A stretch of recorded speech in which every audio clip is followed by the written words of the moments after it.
خدمت میں حاضر ہیں لیکن تہلکہ انگیز خبروں سے۔ ایم کیو ایم کا ایک بڑا نام، کون سی M Q M? M Q M Pakistan, M Q M London, یا مصطفیٰ کمال والی پی ایس پی، یا پھر یہ ہے ایم کیو ایم وہ والی ایم کیو ایم جو 2015-16 میں موجود تھی۔ اس کے ایک اہم رہنما، ایک بڑا نام، بہت بڑا نام کراچی آیا ہے۔ مبینہ طور پر یہ اطلاعات ایک جادوگرنی نے فراہم کی ہے کہ کراچی آئے ہیں، اور کون کراچی آیا ہے یہ بڑا اہم سوال ہے۔ وہ کس مقصد کے لیے آئے، کس کو فعال کرنے کے لیے آئے یا کسی میں شمولیت کے لیے آئے ہیں، یہ بھی بڑا سوال ہے۔ اب ہے کون؟ سب سے پہلے تو آپ کو معلوم ہوگا کہ میں اشارتاً آپ کو دے رہا ہوں، میرے پاس ایک جادوگرنی آئی اور اس جادوگرنی نے مجھے یہ اطلاع دی کہ ایم کیو ایم کا ایک بڑا نام جو کہ امریکہ میں اس وقت سیٹل ہو چکا ہے، وزیر بھی رہ چکے ہیں، بڑا نام ہے، وہ کراچی میں موجود ہے۔ اب ہم نے کہا کہ جناب اس کی تصدیق ہو سکتی ہے، تو انہوں نے کہا کہ جی میں آپ کو اس کی 100% تصدیق کرتا ہوں۔ انہوں نے مجھے 100% تصدیق کا کہا کہ وہ یہاں پر موجود ہے۔ تو میں نے کہا کسی سیاسی سرگرمی میں موجود ہے، کہیں پر کوئی جا آ رہے ہیں، کسی سے ملنا ملانا ہوا ہے، کیونکہ پچھلی بار جب یہ آئے تھے تو باقاعدہ پوری فیلڈنگ لگا کر آئے تھے، اور باقاعدہ رانا ثناء اللہ صاحب سے جو کہ بڑے اہم وزیر ہیں ان سے بات کر بھی آئے تھے، پاکستان پیپلز پارٹی کے لوگوں کو بھی اعتماد میں لے کر آئے تھے، لیکن اس کے باوجود گرفتار ہو گئے تھے، اور گرفتار کچھ دن کے لیے رہے تھے، پھر ان کی ضمانت ہوئی اور پھر اس کے بعد وہ ملک سے چلے گئے تھے۔ اس کے بعد وہ مختلف تقاریب میں امریکہ کی نظر آتے ہیں۔ کچھ لوگوں کا خیال یہ ہے کہ وہ ایم کیو ایم کے حوالے سے کچھ یہاں پر موجود ہیں، کچھ لوگ خیال ہے کہ وہ عشرت الحبات کے حوالے سے موجود ہیں، کچھ لوگ خیال ہے کہ لندن کے حوالے سے موجود ہیں۔ کس حوالے سے موجود ہیں؟ یہ تمام کے تمام جو سسپینس ہے وہ اگلے چند دنوں کے اندر ٹوٹ جائے گا، کیونکہ ابھی وہ خود چھپے ہوئے ہیں، اس لیے میں بات نہیں کر رہا، اور جب وہ چلے جائیں گے تو پھر میں آپ کو بہت ساری تفصیلات بتاؤں گا۔ لیکن میں آپ کو یہ بتاتا رہا ہوں کہ ہو سکتا ہے کہ آئندہ دنوں کے اندر وہ آپ کو کسی پروگرام کے اندر نظر بھی آئیں۔ جب وہ کھل کر نظر آئیں گے تو پھر میں کھل کر سامنے رکھوں گا آپ کو۔ یہ میں آپ کو بڑی اطلاع دے رہا ہوں کہ اے داور حشر میرا نام اعمال نہ دیکھ، اس میں چند پردہ نشینوں کے بھی نام آتے ہیں، تو چند پردہ نشینوں کے نام بھی آپ کے سامنے میں رکھنے والا ہوں جلد اور جلد۔ آئیے اگلی خبر کی طرف چلتے ہیں۔ ایک بڑی اہم خبر اور بڑا اہم معاملہ پچھلے دنوں کیونکہ ہم شوز نہیں کر رہے تھے تو بڑا معاملہ چلا کہ پاکستان پیپلز پارٹی کے سندھ حکومت کے صفائی کی بات ہو رہی ہے، اور اس کے ساتھ ساتھ پاکستان پیپلز پارٹی کو ٹھکانے لگانے کی بات ہو رہی ہے، اور اس کے ساتھ ساتھ آصف علی زرداری صاحب کو صدارت کے عہدے سے ہٹانے پر بھی بات ہو رہی ہے۔ یہ بات چلی اس وقت کہ ہمارے ایک دوست اعزاز سید صاحب ہیں، انہوں نے یہ خبر دی کہ ایک ایسی تیاری ہو رہی ہے کہ آصف علی زرداری کو بیماری کا بہانہ کر کر رخصت کیا جائے اور اس کی جگہ پر کسی ایسی شخصیت کو لایا جائے کہ جو الیکشن کے پروسیس سے نہ آئے۔ لفظ پہ غور کیجیے گا دوستو، لفظ پہ غور کرو۔ صدر کا انتخاب ہوتا ہے الیکشن کی بنیاد پر، یعنی کہ ایوان کے لوگ جو منتخب ہو کر جاتے ہیں وہ ایوان بالا اور ایوان زیریں دونوں کے دونوں قومی اسمبلی سے آپ کے پاس صدر کے لیے ووٹ ڈالا جاتا ہے اور پھر صدر کا انتخاب ہوتا ہے۔ آصف علی زرداری صدر کے انتخاب سے آئے ہیں، جب تک صدر خود اپنا استعفیٰ نہ دے اسے ہٹانا بہت مشکل ہوتا ہے۔ کیوں مشکل ہوتا ہے؟ کیونکہ اس کے لیے 2/3 میجورٹی یعنی کہ 2/3 اکثریت کی ضرورت ہوتی ہے، اور اگر آصف علی زرداری صاحب کو ہٹانا ہے تو یہ 2/3 اکثریت اس وقت پیپلز پارٹی کو ہٹا کر ممکن نہیں ہے۔ اسی لیے تمام تر اختلافات کے باوجود بھی عارف علوی صدر رہے، یعنی کہ جب ان کی حکومت چلی گئی پی ٹی آئی کی تو ان کو ہٹایا نہیں جا سکا اور عارف علوی نے استعفیٰ نہیں دیا۔ عام طور پہ صدر کے عہدے پر بیٹھنے والا شخص اتنی آسانی سے استعفیٰ نہیں دیتا۔ خود صدر آصف علی زرداری کے پہلے ٹینیور کے اندر انہیں استعفیٰ دینے پر بہت زیادہ مجبور کیا گیا۔ بہت سارے ایسے واقعات ہیں کہ جو شامل ہیں لیکن انہوں نے استعفیٰ نہیں دیا آصف علی زرداری صاحب کو، تو اس لیے ان کی امپیچمنٹ یعنی ان کو ہٹانے کے لیے 2/3 اکثریت کی ضرورت ہوگی، جو نہیں ہوگی، جو ممکن ہی نہیں ہے، جو پاکستان پیپلز پارٹی کے اندر بغاوت کے بغیر ممکن نہیں ہے۔ اور اگر آصف زرداری صاحب کو ہٹانا ہی ہے تو پھر اس کے لیے آپ کو قانون نے ایک تو اگر وہ طبیعت کا بہانہ تو ہٹیں گے نہیں، لیکن اگر ان کو ہٹا کر کسی اور کو لانا ہے تو الیکشن کروانے کا پروسیس ہوگا، اور اس کے اوپر اگر ہم اعزاز سید کی خبر کوئی مان لیں تو یہ ممکنات میں سے نہیں ہوگا۔ تو پھر یہ بات کہی کس نے اور کس طریقے سے کہی، یہ بات میں آپ کو آگے لے کے چلتا ہوں۔ اب میں آپ کو دے رہا ہوں بڑی خبر دینے والا ہوں۔ ایک شخصیت ہے کہ جس کے متعلق کہا یہ جاتا ہے کہ وہ پاکستان کی مقتدرہ قوتیں یعنی کہ طاقت کے جو بااختیار لوگ ہیں ان کے ساتھ بڑے اہم تعلقات پائے جاتے ہیں، اور وہ شخصیت ہے اس وقت کے وزیر داخلہ اور کئی ٹی وی چینلز کے مالکان جسے آصف علی زرداری صاحب اپنا بیٹا کہتے ہیں، وہ ہے محسن نقوی۔ محسن نقوی مصروف تھے 2 دن۔ یہ خبر آئی ہے 8 محرم الحرام کو، ذرا غور کیجیے گا میری بات کو۔ 9 محرم الحرام کو ان سے سوال پوچھا گیا اور 10 محرم الحرام کو ان سے سوال پوچھا گیا کہ آپ کیا کہتے ہیں اس بارے میں کہ آصف زرداری صاحب کے بارے میں کہ یہ بات آئی ہے، تو وہ کہتے ہیں یہ سوشل میڈیا کی افواہ ہے، اس پر کام نہ دھریں۔ لیکن اب میں آپ کو خبر دے رہا ہوں 11 تاریخ کو جب میں پروگرام کر رہا ہوں 10 محرم کو وہ یہ کہتے ہیں، اور 11 محرم کی علی الصبح کی فلائٹ لے کر وہ کراچی پہنچ جاتے ہیں۔ کراچی کی پہنچنے کی سب سے بڑی وجہ کیونکہ جسے پاکستان پیپلز پارٹی آصف علی زرداری کے بہت قریب سمجھا جاتا ہے، جسے پاکستان کی مقتدرہ قوتوں کے بہت قریب سمجھا جاتا ہے، محسن نقوی پہنچ گئے کراچی۔ اور کراچی پہنچ کر آپ کو ایسا لگ رہا ہوگا کہ وہ شرجیل انعام نیمن صاحب کے گھر پہنچے. دیکھ رہے ہیں آپ ویڈیو, اب نظر آ رہا ہوگا کہ اس میں شرجیل انعام نیمن کے گھر پہنچے. تو کیا وہ واقعی میں شرجیل انعام نیمن کے گھر پہنچے؟ شرجیل انعام نیمن صاحب کے تعلقات بہت اچھے ہیں. آپ کو یاد ہوگا کہ شہباز شریف صاحب بھی صرف انہی کے گھر پر آئے, کسی اور کے گھر نہیں گئے. یہ بڑا کھیل.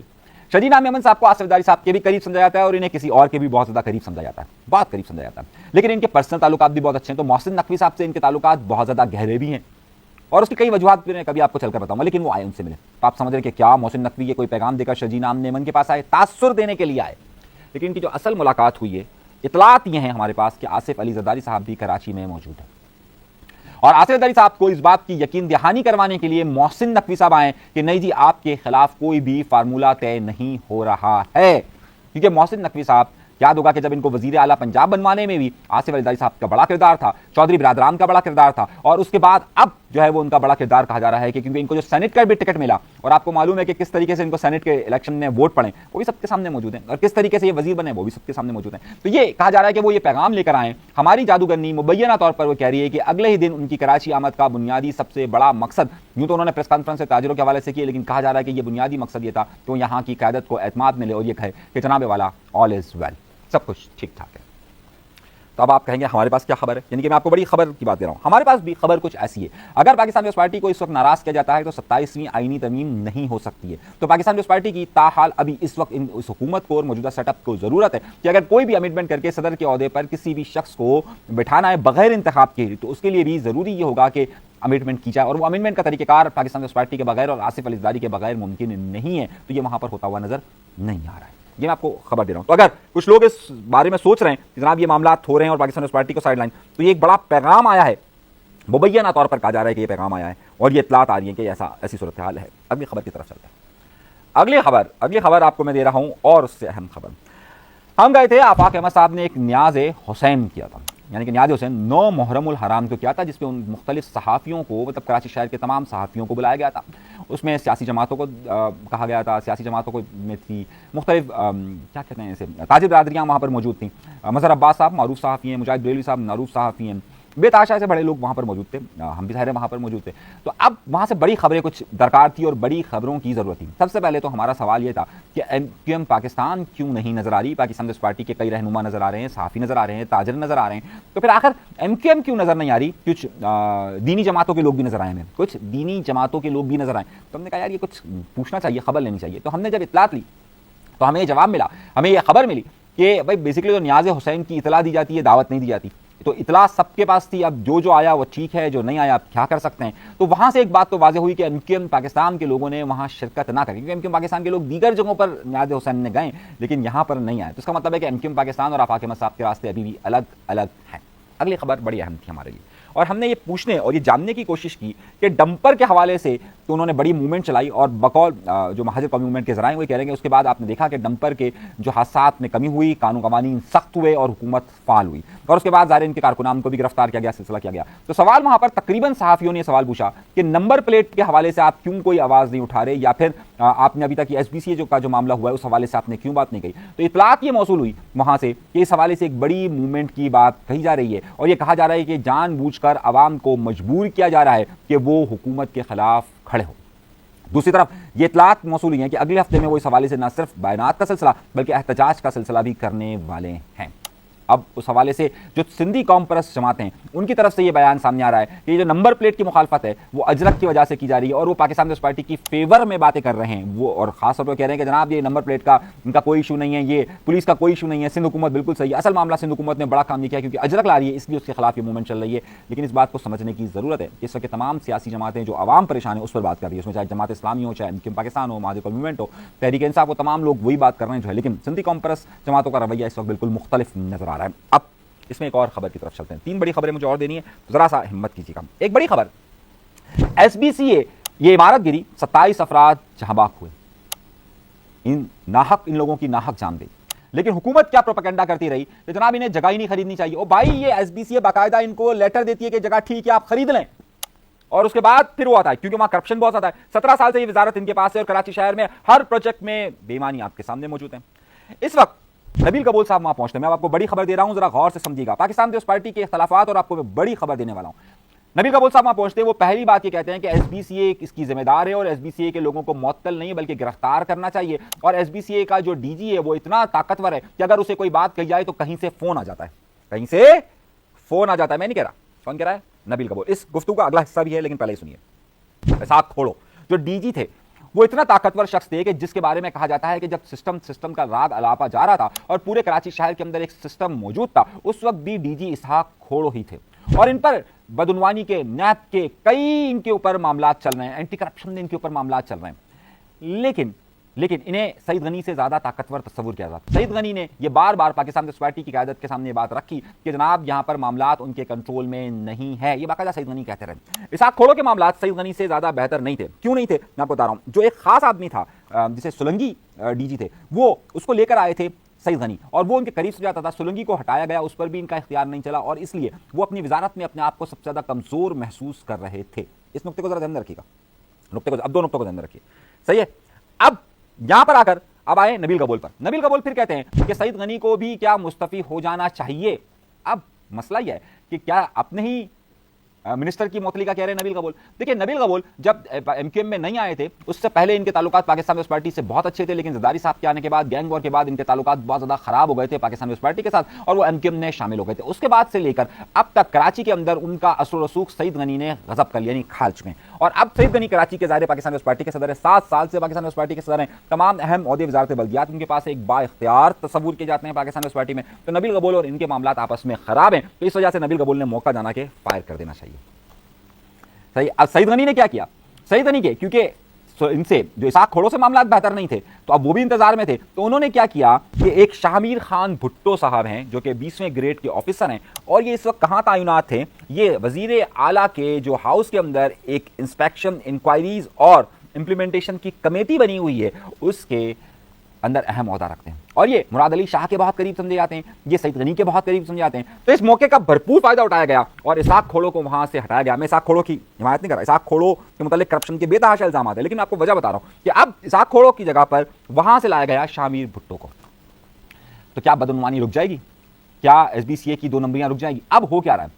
صحیح. اب ذرا بات کو غور سے سمجھیے گا اور چیزوں کو سمجھیے گا. یہ سارے کا سارا معاملہ آپس میں اختیارات اور ایک دوسرے کے اوپر تجاوز معاملات کا ہے. اس وقت پاکستان پیپلز پارٹی کے 17 سالہ دور حکومت کے اندر چاہے کچھ بھی کہا جائے، سسٹم کو نام دیا جائے، اس نے اس کراچی شہر کے اندر ناجائز تجاوزات کا اتنا انبار بچھایا ہے کہ مت پوچھیے. کراچی شہر کے اندر 7,20,000 عمارت ہیں، جس کی ایک میں نے رپورٹ سامنے آپ کے سامنے رکھی تھی، آپ نے دیکھی ہوگی، کہ جس میں سے 95% ایسی ہے کہ جو 7.2 کا ریکٹر اسکیل پر زلزلہ برداشت نہیں کر سکتی. 90 میں جہاں پر 3 کا زلزلہ آیا تھا، اگر وہی زلزلے کی رینج اسی حساب سے وہی اگر سورس 7.2 کا زلزلہ ہے تو آپ کو معلوم ہے کہ کراچی کی 95% عمارتیں متاثر ہوگی، اور اس کی سب سے بڑی وجہ ایس بی سی اے ہے، اس کی سب سے بڑی وجہ پاکستان پیپلز پارٹی ہے، اس کی سب سے بڑی وجہ بد انتظامی، نااہلی اور کرپشن ہے.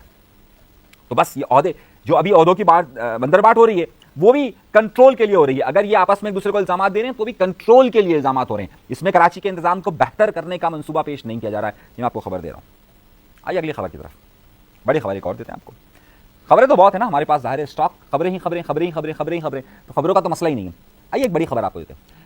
وہ آپ نے دیکھا نا کہ ہر جگہ پہنچ جاتے ہیں، میں آپ کو 10 لاکھ روپے کی امداد دیتا ہوں، میں آپ کو 20 لاکھ کی امداد دیتا ہوں، میں آپ کو 30 لاکھ کی امداد دیتا ہوں. کون؟ ہر شتر مرغ دکھاتا ہوں آپ کو. یہ دکھاتا ہوں ظفر عباس صاحب. ظفر صاحب جے ڈی سی کے سربراہ ہیں ظاہر ہے، اور جے ڈی سی کی بڑی اہم عہدیدار ہیں، مطلب سارے سربراہ ہیں ان کے، اور جے ڈی سی نے ان کے دور میں جتنی ترقی کی اتنی کسی کے دور میں کی نہیں ہے، لیکن ہر ایونٹ پر موجود ہوتے ہیں. لوگ کہتے ہیں کہ جس طریقے سے جے ڈی سی نے اپنے اوپر گئی ہے، اسی طریقے سے ظفر عباس صاحب بھی اوپر گئے. کچھ لوگ کہتے ہیں کہ پہلے موٹر سائیکل میں گھومتے تھے، ایک صاحب مجھے ملے کرے ان کے پاس تو اب کوئی ایسی گاڑی واڑی نہیں ہے. تو اب مسئلہ یہ ہوا ہے کہ ان کے پاس گاڑی ہے، اور ڈبل کیبن گاڑیاں ہیں ان کے پاس، اور گاڑیاں ہیں ان کے پاس. تو اب ایک اطلاع آئی کہ ایک ڈبل کیبن گاڑی نے 2 افراد کو، موٹر سائیکل سوار کو کچل دیا. اب اس میں مبینہ طور پر یہ کہا گیا کہ جو نمبر پلیٹ ہے یہ ظفر عباس صاحب کے نام پر رجسٹرڈ ہے اور وہ ڈالا ہے. اس کے بعد کچھ لوگوں نے خبر چلانا شروع کی کہ جناب یہ واقعہ حادثاتی طور پر پیش آیا، اور وہ جو ڈالا ہے وہ برف لینے کے لیے گیا تھا، اور برف اندر پگھل رہی تھی تو اس نے تیزی دکھائی اور یہ ہو گیا. بہرحال کچھ بھی اس معاملے کی بھی انکوائری ہونی چاہیے کہ واقعی میں یہ ہوا ہے یا نہیں ہوا ہے. یہ ٹھیک ہے ان پر جو الزام عائد کیا جا رہا ہے وہ ٹھیک ہے یا نہیں ہے، لیکن حقائق ضرور سامنے آنے چاہیے. جو ان کے اپوننٹ، ان کے مخالف بات کر رہے ہیں وہ ٹھیک ہے، یا ان کا موقف ٹھیک ہے، یا واقعی میں تھی نہیں. لیکن انکوائری ہونی چاہیے، ذرا سا سچ سامنے آنا چاہیے کہ واقعی میں کون چلا رہا تھا، اور اگر چلا رہا تھا تو اس کی گرفتاری ہوئی. جس طریقے سے ہم یہ کہتے ہیں کہ ڈمپر مافیا کے خلاف جو ہے وہ بات ہونی چاہیے، ڈمپر جو چلا رہا ہو، جو کچلے، اس کو گرفتار کرنا چاہیے، اس کو سخت سزا دینی چاہیے. تو یہاں کی بھی انکوائری ہونی چاہیے اور معلوم ہونا چاہیے کہ کون لوگ ہیں اس کے پس پردہ، وہی ہیں نہیں ہیں، اور یہ اگر پروپیگنڈا ہے تو کیا اس پروپیگنڈے کا روک تھام کیا ہے، اور اگر سچ ہے تو سچ بھی سامنے آنا چاہیے کہ آخر دوسروں کی بات کرنے والا جب خود اگر جابر بن جائے تو پھر اس میں معاملات کہاں پر آ کر رکتے ہیں۔